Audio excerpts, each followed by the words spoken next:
En este video vamos a hablar sobre la evaluación de impacto en la privacidad o PIA. Es una herramienta fundamental para anticipar riesgos, proteger datos personales y fortalecer la confianza en proyectos digitales. Aquí el objetivo radica precisamente en poder explicar qué es, cuándo aplicarla y cómo puede transformar el enfoque hacia la protección de la información.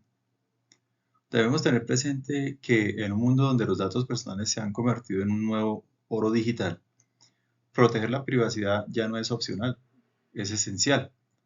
Cada vez que diseñamos una app, lanzamos una plataforma o recopilamos información de usuarios, estamos tomando decisiones que pueden afectar derechos fundamentales. Aquí pues surge una pregunta de cómo anticipar esos riesgos, cómo garantizar que la privacidad esté realmente integrada en nuestros proyectos. La respuesta está en la evaluación del impacto en la privacidad o PIA, un proceso estructurado que nos permite identificar, analizar y mitigar los riesgos asociados al tratamiento de datos personales antes de que se conviertan en problemas. Así, pues básicamente damos inicio a este tema tan interesante relacionado precisamente con la protección de datos y obviamente con la parte de seguridad de la información. Aquí quienes presenta Jairo Eduardo Márquez Díaz, espero que sea de su total agrado y que pues cumplió sus expectativas, me regalen un like. Bien.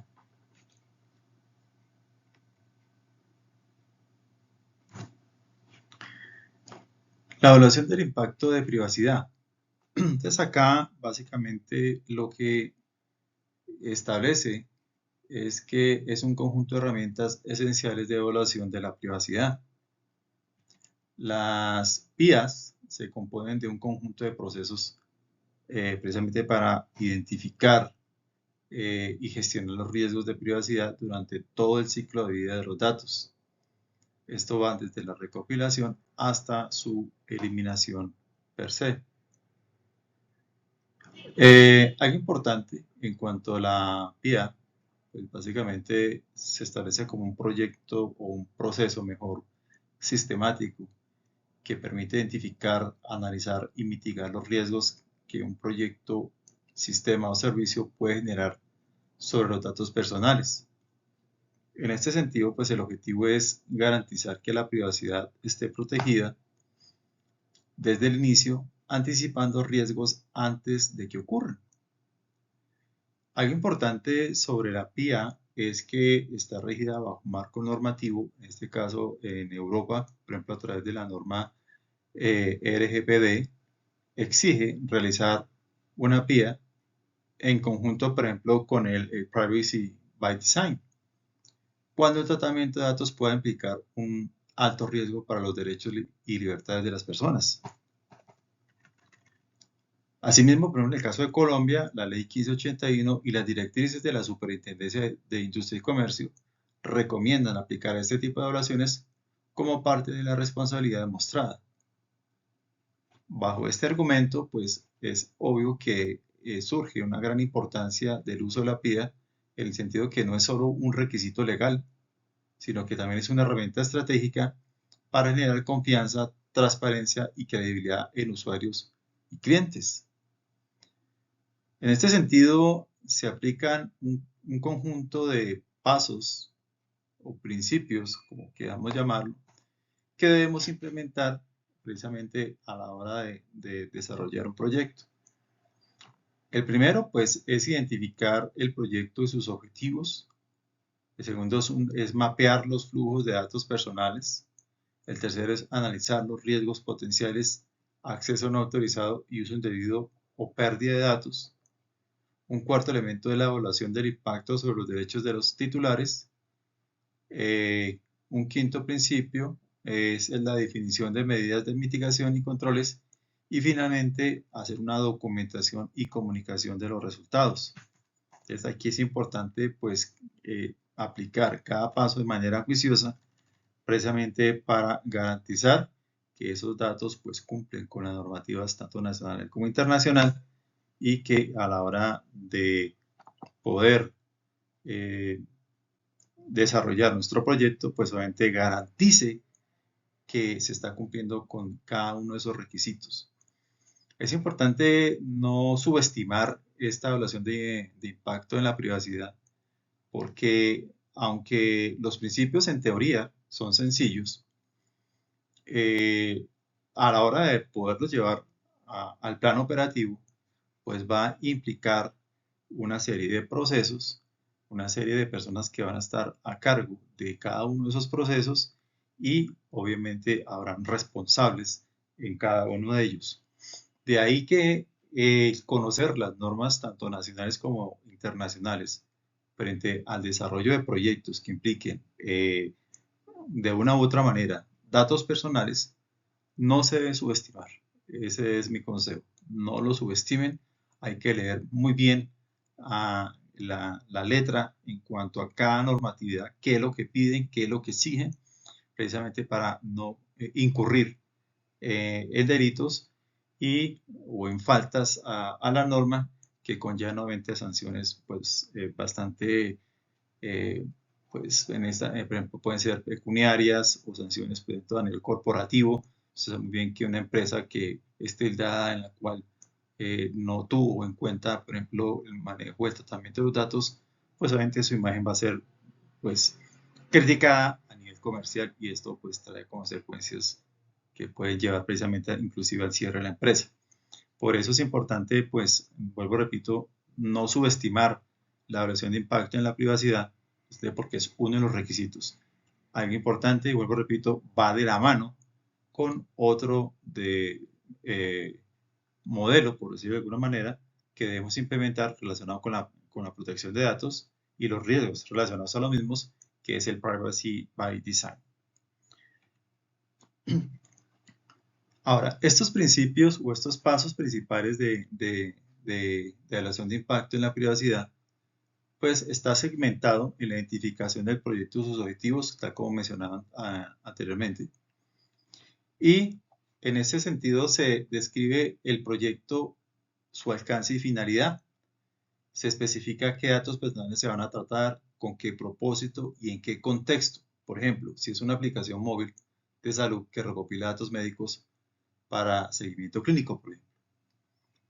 Este paso establece el marco de referencia para toda la evaluación. Y ahí seguimos al mapeo de los flujos de datos personales. Entonces aquí se representa gráficamente o en tablas cómo se recopilan, procesan, almacenan y eliminan datos. Asimismo, se incluye identificar actores involucrados, por ejemplo, usuarios, proveedores, terceros, y puntos de transferencia, por ejemplo, servidores, APIs, almacenamiento en la nube. Esto pues con el objetivo de tener una visión completa del ciclo de vida de los datos. Una vez hecho esta tarea, entonces pasamos al análisis de riesgos potenciales. Aquí la idea es identificar amenazas como acceso no autorizado, por ejemplo, hackeo, fuga interna, uso indebido, entendido por ejemplo en el tratamiento para fines distintos a los declarados, o pérdida de datos. Aquí pues contemplar por ejemplo fallos técnicos, borrado accidental. Y la idea es evaluar la probabilidad y el impacto de cada riesgo, clasificándolos en niveles, por ejemplo, alto, medio o bajo. Ahí pasamos al siguiente paso, que es la evaluación del impacto sobre los derechos de los titulares. Aquí se analiza cómo los riesgos afectan derechos fundamentales, tales como la privacidad, reputación, libertad de expresión y no discriminación. Por ejemplo, una filtración de datos médicos puede afectar la dignidad y generar discriminación laboral o social. Este paso conecta los riesgos técnicos con las consecuencias humanas y legales. Luego pasamos al paso 5. Entonces aquí planteamos una definición de medidas de mitigación y controles. El objetivo es establecer acciones para reducir riesgos. Entonces aquí aplicaremos cifrado de datos, políticas de acceso restringido, minimización de datos, por ejemplo, recoger solo lo necesario y auditorías periódicas. La idea en general es que los riesgos residuales sean aceptables y cumplan con la normativa tanto nacional como internacional. En el sexto paso tenemos la documentación y comunicación de resultados, Aquí se debe redactar un informe formal con la descripción del proyecto, riesgos identificados, medidas aplicadas y conclusiones. Este documento sirve como evidencia de cumplimiento normativo, por ejemplo, en la parte de la Unión Europea, el RGPD, la Ley 1581 de Colombia, entre otras. También se comunica a las partes interesadas, en este caso directivos, responsables de seguridad, autoridades, si es requerido. Eso es importante saberlo porque aquí la idea de la parte de documentación no es que solamente queda por escrito y ya, hay que demostrar que efectivamente se aplicaron cada uno de esos pasos de manera formal. Un ejemplo sobre lo que acabé de mencionar es, por ejemplo, una app de telemedicina. En este caso, supongamos que nos piden o vamos a desarrollar un proyecto de telemedicina que conecta pacientes con médicos para videoconsultas, recetas electrónicas y seguimiento de tratamientos. Aquí la empresa va a lanzar la app en Colombia y planea usar servicios en la nube para almacenamiento y análisis básico de métricas. ¿Cómo vamos a empezar a aplicar estos pasos? Bueno, entonces el primer paso nos dice que identificación del proyecto, sus objetivos. Entonces ahí debemos tener claro cuál es el propósito. Aquí debemos establecer que debemos facilitar atención, o sea, el propósito de la aplicación es facilitar atención médica remota, gestionar historias clínicas y emitir recetas digitales. ¿Cuáles van a ser esos actores? Pacientes, médicos, soporte técnico, proveedor cloud, pasarela de pagos, aseguradoras, esto obviamente cuando aplique. ¿Qué datos tratados? Entonces aquí vamos a hablar de identificación, por ejemplo, nombre, cédula, contacto, o sea, tendríamos correo electrónico, teléfono o celular, estado de salud, entonces aquí vamos a registrar diagnósticos, recetas, exámenes.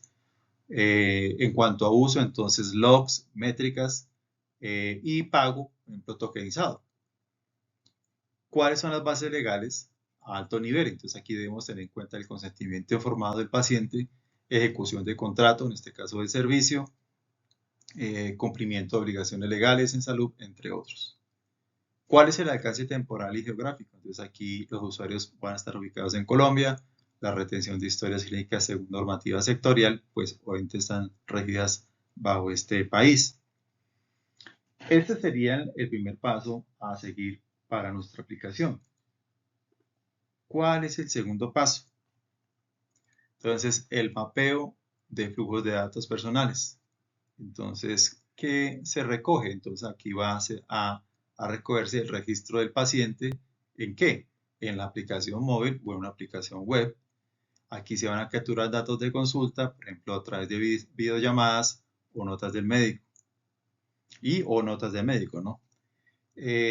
Vamos para el procesamiento, entonces en este caso pues va a ser cifrado en tránsito durante la videollamada, generación de receta y envío seguro al paciente. Perdón. En cuanto al almacenamiento, entonces tenemos las historias clínicas en base de datos cifrada en la nube, por ejemplo, regiones con acuerdos adecuados y logs técnicos con pseudonimización. En cuanto a las transferencias, entonces se establece una pasarela de pagos sin exponer datos de salud y también envío de recetas a farmacias adheridas con controles de acceso. En cuanto a la eliminación-retención, entonces aquí la retención mínima necesaria, entonces aquí hablamos de políticas diferenciadas para salud versus métricas y borrado seguro y trazable al final del ciclo. Una vez hecha esta tarea, entonces vamos al paso 3, análisis de riesgos potenciales. Aquí el acceso no autorizado, entonces evaluamos el riesgo. Aquí pues tenemos en cuenta las cuentas comprometidas, ataques al proveedor cloud, y establecemos las métricas, en este caso, por ejemplo, a nivel probabilístico, por ejemplo, media, impacto, alto, datos de salud, etcétera, etcétera. Esto, o sea, hago la aclaración, o sea, la probabilidad media, el impacto es alto si es relacionado con los datos de salud, por ejemplo. Uso indebido de datos, entonces aquí, ¿cuál es el riesgo? Entonces, reutilización para marketing sin consentimiento o perfilamiento no justificado, y la probabilidad va a ser baja, media, con un impacto alto. En cuanto a la pérdida o corrupción de datos, entonces tenemos un riesgo que sería el fallo en los backups, borrado accidental o un ataque ransomware. Aquí la probabilidad es baja, media, con un impacto alto.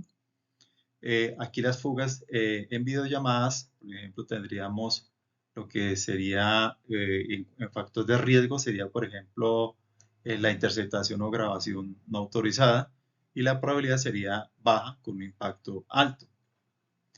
En cuanto a los errores de configuración cloud, entonces tendríamos un riesgo que sería el bloque público, claves expuestas, y la probabilidad sería media con un impacto alto. En cuanto a los derechos de los titulares no atendidos, entonces aquí tendríamos el riesgo de demoras o negativa injustificada en acceso, rectificación, eliminación, y la probabilidad sería media con un impacto medio alto. Recuerden que estas métricas estarían asociadas con una matriz de riesgos, ¿no? Entonces, y recuerden que esa matriz de riesgos está relacionada con las normas ISO en cuanto a seguridad de la información, entre otras normas, ¿no?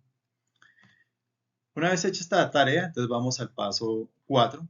Aquí pues evaluamos 5 aspectos como es la privacidad y dignidad.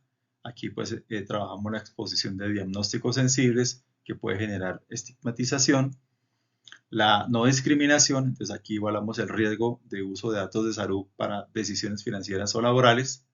En cuanto a la autonomía y control, la falta de opciones claras para revocar sus consentimientos o consentimiento o limitar tratamiento. En cuanto a seguridad y tranquilidad, entonces tendríamos brechas que pueden afectar la confianza y generar daño emocional. Y finalmente la transparencia, aquí se evaluaría la opacidad en terceros y fines que pueden vulnerar el derecho a ser informado. Entonces, esta evaluación de impactos sobre los derechos titulares es supremamente importante porque nos va a permitir dar el siguiente paso, que es la definición de medidas de mitigación y control. Entonces aquí hablamos de la seguridad técnica, entonces aquí debemos establecer cifrado fuerte en tránsito y reposo, tomando en cuenta la gestión de claves separada. Entonces aquí aplicamos, por ejemplo, el modelo MFA o 2FA para pacientes y médicos, control de sesiones y detección de anomalías, segmentación de redes, hardening del cloud, revisión de configuraciones, por ejemplo, principio del mínimo privilegio, backups cifrados, pruebas de restauración, planes de continuidad y respuesta a incidentes. En materia de gobernanza y privacidad, debemos aplicar minimización y separación lógica de datos de salud y métricas. Aquí aplicamos pseudonimización de logs. También aplicaremos consentimiento granular en el sentido de, por ejemplo, la parte de consultas, recetas y notificaciones y registro de consentimientos. Asimismo, aplicamos políticas de retención diferenciada, por ejemplo, borrado seguro y verificable. Y finalmente, evaluación y contratos con terceros, por ejemplo, DPAs, auditorías y due diligence. En cuanto a la transparencia y derechos, entonces aquí tenemos en cuenta avisos de privacidad claros, panel de control para ejercer derechos, por ejemplo, acceso, rectificación, eliminación o oposición, registro de solicitudes y tiempos de respuesta, en este caso, por ejemplo, canales dedicados de atención. Y en la parte de operación y cultura, entonces aquí aplicaremos capacitación periódica de equipos, pruebas de phishing y simulacros de incidentes y revisiones del PIA ante cambios sustanciales, por ejemplo, nuevas funcionalidades o integraciones. Una vez hecha esta tarea, entonces vamos al paso 6, documentación y comunicación de resultados. Entonces aquí hablamos de un informe PIA, aquí entonces debe haber una descripción del proyecto, flujos de datos, matriz de riesgos, decisiones y controles implementados. También una justificación del enfoque de privacidad desde el diseño y por defecto. En cuanto al plan de acción, entonces aquí se debe establecer un calendario de implementación de controles responsables de las KPIs, por ejemplo, tiempo de respuesta a derechos, tasa de incidentes, etc. En la parte de comunicación, entonces debe haber una presentación ejecutiva para directivos, la parte técnica para ingeniería y soporte, también una versión resumida para los stakeholders, externos se aplica. Y finalmente el ciclo de vida, aquí pues hacemos una revisión periódica, bien sea anual o por cambios en el proceso, registro de incidentes y lecciones aprendidas, y finalmente pues establecer un resultado esperado. Entonces, en cuanto a ese resultado esperado, entonces aquí pues establecemos el riesgo residual aceptable en cuanto a controles proporcionales a la sensibilidad de los datos de salud, un cumplimiento normativo y confianza del usuario mediante transparencia, seguridad y capacidad real de ejercer derechos, y capacidad de mejora continua al incorporar la PIA como práctica recurrente en el ciclo de desarrollo. Esto nos lleva a establecer que la PIA es supremamente importante en la evaluación de impacto de privacidad, y básicamente su importancia radica en estos aspectos que ustedes observan aquí en el slide. El primero, pues obviamente previenen vulneraciones a la privacidad al detectar riesgos antes de que ocurran, fortalecer el cumplimiento normativo específicamente frente a leyes de protección de datos, promueven la transparencia, ya que permiten informar a los usuarios cómo se manejarán sus datos, incrementan la confianza de los titulares y de otras partes interesadas, se evitan sanciones y costos asociados a fallos en el manejo de datos, y finalmente, pues con la importancia del impacto de privacidad, funciona como un mecanismo de alerta temprana que va a permitir, que garantiza que la privacidad no sea un añadido, sino un elemento central desde el inicio del proyecto hasta su final o hasta su implementación. Algo importante entonces en cuanto a su relación con la aplicación de los principios la privacidad de diseño, o sea, privacy by design, y la PIA a proyectos tecnológicos. Aquí, pues digamos que la idea es combinar ambos, por ejemplo, aplicar los principios de privacidad desde diseño y realizar una evaluación de impacto de privacidad. Esto implicaría integrar la protección de datos desde el inicio del proyecto. También implica usar medidas como minimización y control de acceso, revisar continuamente los datos que se recopilan, garantizar configuraciones seguras por defecto, facilitar la gestión del consentimiento y documentar riesgos y decisiones. Además, permite ajustar o rediseñar soluciones cuando se identifiquen riesgos altos, y esto lleva a establecer que el fusionar tanto el Privacy by Design como el PIA permiten asegurar de una u otra manera que cualquier tecnología que funcione de forma ética, segura y conforme a la ley, pues no va a tener ningún tipo de inconveniente si, por ejemplo, esta aplicación se quiere escalar a otros países, por ejemplo. Entonces, es importante tener presente eso. De igual manera, estos dos elementos del PVD y del PIA, pues lo que señala al principio, no se deben subestimar. Se debe hacer la tarea con juicio, leer al pie de la letra cada uno de los aspectos que acabé de señalar y aplicarlos de manera sistemática y con personas responsables en cuanto a cada una de sus tareas, porque al final de cuentas, si alguien falla, pues en definitiva todos fallan. Como conclusiones, entonces aquí, pues una PIA convierte la privacidad en un proceso proactivo y transparente, asegurando que los proyectos digitales respeten los derechos de las personas y cumplan con la normativa vigente. Asimismo, permite cumplir con la normativa y al mismo tiempo fortalecer la confianza de los usuarios.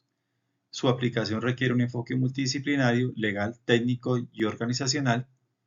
En el contexto de Colombia y Latinoamérica, donde la digitalización avanza rápidamente, la PIA es clave para garantizar que la innovación vaya de la mano con la protección de los derechos fundamentales. Esto, pues básicamente la idea de implementar la PIA, pues es fundamental que esté integrada a lo largo de todo el ciclo de vida del proyecto y de los datos, incluyendo intersecciones con las obligaciones de la ciudad en cuanto a adquisiciones, seguridad de datos, accesibilidad y registros públicos, ¿sí? Entonces aquí cuando hablo de obligaciones de la ciudad en cuanto a adquisiciones y seguridad de datos, y registros públicos, pues hay ciudades muy particulares que tienen normativas específicas en cuanto a tratamiento de datos cuando yo quiero implementar aplicaciones que de una u otra manera gestionen datos sensibles, por ejemplo. De igual manera, pues tratar todos los datos recopilados por una tecnología de servicio, no solo los datos considerados personales o personalmente identificables en un momento determinado. Otra conclusión es facilitar la comunicación y la cooperación acerca de las prácticas de privacidad interna y externa y crear un entendimiento claro sobre cuándo se debe reconsiderar una tecnología en particular o notificar a sus comunidades, socios y proveedores de esa tecnología. Otra conclusión que también podemos inferir es fomentar la innovación apoyando la toma de decisiones éticas, optimizando los usos beneficiosos de los datos, minimizando al mismo tiempo las consecuencias adversas para la privacidad individual y la sociedad en su conjunto. Y finalmente, pues establecer una opción más participativa. ¿En qué sentido? Pues incorporando oportunidades significativas e incluyentes para la participación pública y la toma de decisiones sobre las prácticas de datos y tecnología. Entonces, estos son algunos aspectos fundamentales en cuanto a la evaluación de impacto y privacidad. Espero que haya sido de su ayuda y claridad, y si les ha gustado este video, pues darle un like. Muchas gracias por su atención.